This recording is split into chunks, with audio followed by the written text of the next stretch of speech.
Triple ఐటీలో ఆత్మహత్య చేసుకున్న సృజన్ వాళ్ళ మదర్ మనతో ఉన్నారు. ఏమంటారు ఒకసారి అడిగి తెలుసుకునే ప్రయత్నించండి. అమ్మ చెప్పమ్మా, ఏం జరిగింది? నా కొడుకుని చంపేశారయ్యా. అయ్యా పుట్టినరోజు అని ఫంక్షన్ చేశారయ్యా.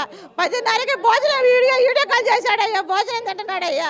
తింటున్న వాడిని తీసుకెళ్లారంట అయ్యా. తీసుకెళ్లే పెద్ద భానుప్రకాశ్ అన్న వాడు ట్రీట్మెంట్ అయ్యా. వాళ్ళు 8 మంది గదిలో తీసుకెళ్ళి 11:30కి అప్పుడు లేపుకొని పిల్లోడిని అప్పుడు తీసుకొని వెళ్ళిపోయారయ్యా. అమ్మ వెళ్తున్నానమ్మ, నేను మళ్ళీ వచ్చినా చేస్తాను అన్నాడు. అక్కడ తీసుకెళ్ళి 3 గంటలు 4 గంటలు హింసించి ఎక్కడ పడితే అక్కడ తన్ని నా కొడుకుని హింసించి చంపేశారయ్యా నా కొడుకును. అయ్యా అయ్యా ఇంకా లేదయ్యా. తెల్లారి 11:30కి నాకు ఫోన్ చేశాడు ఎస్ఐ అని. చేసి ఎవరయ్యా మీరంటే, నేను శ్రీచైతన్య కాలేజ్ నుంచి ట్రిపుల్ కాలేజ్ నుంచి చేస్తున్నానంటే, ఎవరు మీరంటే, నేను ఎస్ఐని. సృజన అన్నవాడు ఏమవుతాడండి నా కొడుకు అంటే సూసైడ్ చేసుకున్నాడు అన్నాడయ్యా. ఇక అంతేనయ్యా. సూసైడ్ చేసుకునే పిలిగాడు కాదయ్యా. నాకే ధైర్యం చెప్తాడు నా కొడుకు కాదయ్యా. ఎవరితో పుట్టినరోజు వాళ్ళ పెద్ద అయింది సీనియర్ ఉంటారు కదా, వాళ్ళు పుట్టినరోజు బర్త్డే చేశాడు, ఫంక్షన్ చేసుకున్నాడు, వచ్చి భోజనం చేస్తున్నాడు. నేను చూశాను భోజనం చేస్తున్నాడు. నాకెళ్ళి కూడా ఫ్రీగా చూడలేదయ్యా. అయ్యా వాళ్ళని కూడా శిక్ష చేయాలయ్యా. మళ్ళీ ఇలాంటి ఎక్కడ జరగకుండా చేయాలయ్యా. ఇలాంటి ఘోరాలు ఆ తల్లి కడుపు కోతలయ్యా.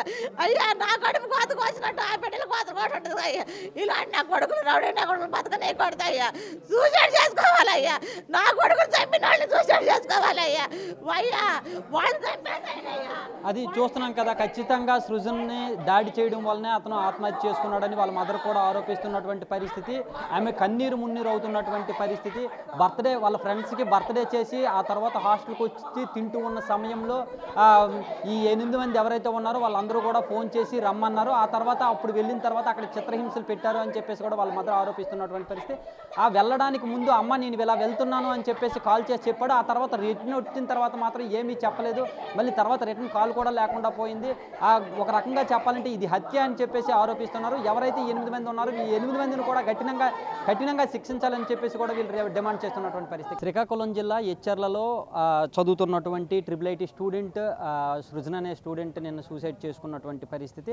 అయితే ఈ స్టూడెంట్ ఈ మృతి పైన అనుమానాలు ఉన్నాయని చెప్పేసి ఇటు పేరెంట్స్ కావచ్చు అటు స్టూడెంట్స్ కావచ్చు అనుమానిస్తున్నారు. దీంతో పోలీసులు కూడా ఇక్కడికి చేరుకున్నారు. ఎఫ్ఐఆర్ ఫైల్ చేయడం మా ముందే ఫైల్ చేయాలని చెప్పేసి కూడా పెద్ద ఎత్తున స్టూడెంట్స్ ఇక్కడ గుమిగూడారు. వీళ్ళందరినీ కూడా మనం చూడొచ్చు. దీనికి మాకు న్యాయం చేసేటంత వరకు కూడా మేము ఇక్కడి నుంచి లేదని చెప్పేసి కూడా చెప్తున్నారు. ఇప్పుడు మనతో స్టూడెంట్స్ కావచ్చు, సృజన్ వాళ్ళ పేరెంట్స్ కావచ్చు ఉన్నారు మనతో. వాళ్ళతో మాట్లాడేటటువంటి ప్రయత్నం చేద్దాం. చెప్పండి, ఇప్పుడు సృజన్ వాళ్ళ ఫాదర్ మనతో ఉన్నారు.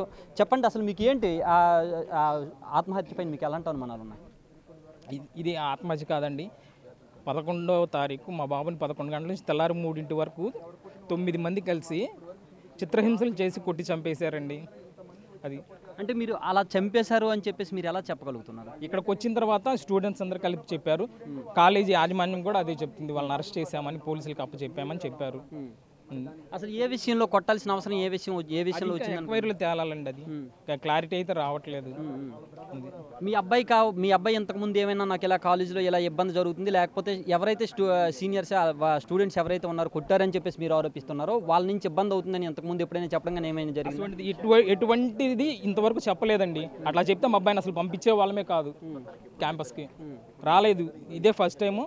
అసలు విషయం కూడా తెలియదు మనకి. కాలేజ్ యాజమాన్యం మాకు 12వ తారీఖు చెప్పిన దాకా మాకు ఈ విషయం తెలియదు. అది ఇక్కడికి వచ్చిన తర్వాత నుంచి ఇక్కడ కాలేజ్ మేనేజ్మెంట్ నుంచి, కాలేజ్ సిబ్బంది నుంచి కావచ్చు, పోలీసుల నుంచి కావచ్చు, ఎలాంటి సపోర్ట్ ఉంది? సపోర్ట్ అయితే మమ్మల్ని అసలు ఆ మెయిన్ గేట్ నుంచి లోపల కూడా ఎంటర్ కానీ లేదు. పిల్లలు గొడవ చేస్తే అప్పుడు తీసుకొచ్చారు. మేము రిక్వెస్ట్గా అడుగే కొంది స్టెప్ బై స్టెప్ చెప్తున్నారు తప్ప క్లారిటీ అయితే లేదు, మాకు సపోర్ట్ అయితే లేదు. అంటే గేట్ నుంచి బయటకు రాకుండా ఏం చెప్తున్నారు? అక్కడే ఉండండి అని చెప్పేసి బయటే ఉంచారు మమ్మల్ని. 1/2 గంట పైన గేట్ బయటే ఉంచారు మమ్మల్ని. అలౌ చేయలేదు. ఎందుకు అలౌ చేయలేదు? అంటే మీ అబ్బాయి కదా, ఎందుకు అలౌ చేయలేదు ఏమన్నారు? వాళ్ళకి ఫోన్లు చేస్తున్నారు తప్ప మమ్మల్ని అయితే క్లారిటీగా రాలేదు. అంత అయిన తర్వాత అప్పుడు స్టెప్ బై స్టెప్ వస్తున్నారు తప్ప క్లారిటీ అయితే రావట్లేదు. ఇప్పుడు పోలీసులు కూడా పెద్ద ఎత్తున ఇక్కడికి చేరుకున్నారు. పోలీసుల నుంచి ఎలాంటి సపోర్ట్ లభిస్తుంది? కేసు అయితే పుటప్ చేశారు. మాకు తెలిసిన విషయం వాళ్ళకి చెప్పాము. వాళ్ళ 9 మంది గురించి ఎంక్వైరీ చేసాం, చెప్పాము. వాళ్ళు కేసు పుటప్ చేస్తున్నారు ఇప్పుడు ఎంక్వైరీ చేసి. కాకపోతే సూసైడ్ అని అంటున్నారు కదా, మీరు ఏ విధంగా అంత సూసైడ్ అయితే బలంగా కాదండి. ఆ 3 గంటల్లో అతనికి కొట్టినప్పుడు ఏదో సంథింగ్ తగలరాని చోట తగిలి చనిపోయి ఉంటాడని మా అనుమానం. అది చూస్తున్నారు కదా. ఇప్పుడు సృజన్ వాళ్ళ ఫాదర్ ఎవరైతే ఉన్నారో ఇది సూసైడ్ కాదు, 9 మంది స్టూడెంట్స్ తన చిత్రహింసలు పెట్టి చంపేశారని చెప్పేసి చెప్తున్నటువంటి పరిస్థితి. ఆ చనిపోయిన ముందు రోజు నైట్ 11 గంటలకు వాళ్ళ రూమ్కి తీసుకుని వెళ్ళి ఎర్లీ మార్నింగ్ 3 వరకు అక్కడే ఉంచారు, అక్కడ చిత్రహింసలు పెట్టారు, దీంతోనే చనిపోయాడని చెప్పేసి కూడా ఆరోపిస్తున్నటువంటి పరిస్థితి. కెమెరామెన్ నాగరాజుతో షణ్ముఖ్, బిగ్ టీవీ, శ్రీకాకుళం నుంచి.